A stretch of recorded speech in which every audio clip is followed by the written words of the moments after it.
इसी तरह इस क्वेश्चन को बनाने के लिए इसमें देखेंगे क्या है, माइनस है। इसमें प्लस था तो हम बोले थे कि आगे की संख्या लेंगे। जैसे 5 के आगे क्या आता है, 6, जिसके गुणनखंडों का अंतर कितना है, 1 है।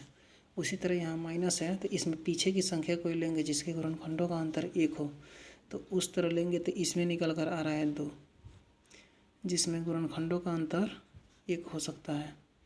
इसमें अंतर कितना है, 1। तो इसका आंसर क्या होगा, 1 और